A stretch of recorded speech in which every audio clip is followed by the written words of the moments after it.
मराठी, ते धडक ते धडक. सांगता येईना आणि सहनही होईना, शौचावाटे रक्तस्राव, वेदना, वारंवार शौचास होणे, हा मूळव्याध तर नाही ना? मिळवा कायमचा आराम, तोही एका दिवसात, वेदना रहित, विना टाका. मूळव्याधीवर औषधोपचाराबरोबर लेझर व इंजेक्शनची खास सुविधा देणारे विट्यातील पहिलेच हॉस्पिटल डॉक्टर बंडगर यांचे मूळव्याध स्पेशालिटी हॉस्पिटल, अनुराज हॉस्पिटल शेजारी, एससी स्टँडच्या बाजूला, खानापूर रोड, विटा. केवळ अचूक आणि वेगवानच नव्हे तर आपण पाहत आहात सर्वात लोकप्रिय कृष्णा काळचे जिओ मराठी न्यूज. मणक्याच्या जुनाट आजारासह गुडघेदुखी, मानदुखी, खांदादुखी, टाचदुखी आणि हातापायाला मुंग्या येण्यासारख्या आजारावर त्वरित आराम मिळवा डॉक्टर बंडगर यांच्या ब्लॉक इंजेक्शनच्या खास उपचार पद्धतीने. संपर्क डॉक्टर बंडगर, हाडांचे हॉस्पिटल, विटा.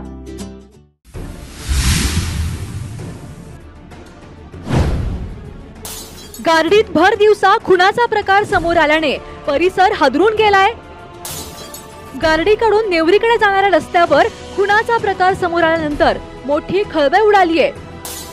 घानवडचे माजी उपसरपंच बापूराव चव्हाण यांचा खून झालाय.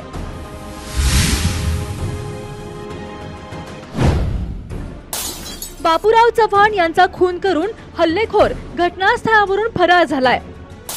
राजकीय क्षेत्रातील नामवंत व्यक्तीचा खून झाल्याने परिसरात मोठी खळबळ उडालीये.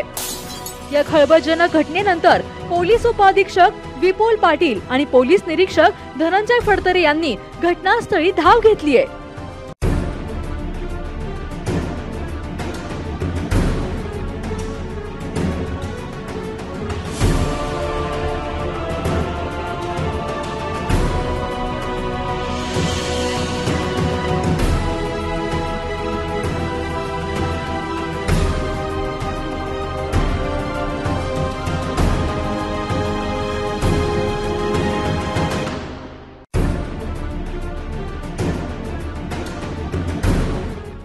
विट्यातील सोनार सिद्ध ज्वेलर्सचे मालक, पोल्ट्री व्यावसायिक आणि घानवडचे माजी उपसरपंच बापूराव देवाप्पा चव्हाण वय 47 हे आज बुधवार 5 डिसेंबर रोजी 3 वाजण्याच्या सुमारास गारडी परिसरातील नेवरी रस्त्यावर असणाऱ्या आपल्या पोल्ट्रीकडे बुलेट गाडीवरून निघाले होते.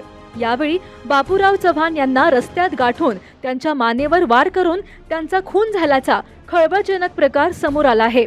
या खून प्रकारानंतर हल्लेखोरांनी घटनास्थळावरून पलायन केले आहे. या प्रकारानंतर तेथून ये-जा करणाऱ्या लोकांनी सदर घटनेची माहिती पोलिसांना दिली. यानंतर पोलीस उपअधीक्षक विपुल पाटील आणि पोलीस निरीक्षक धनंजय फडतरे यांच्यासह पोलिसांनी तातडीने घटनास्थळी धाव घेऊन या खुनाची माहिती घेण्यास सुरुवात केली आहे.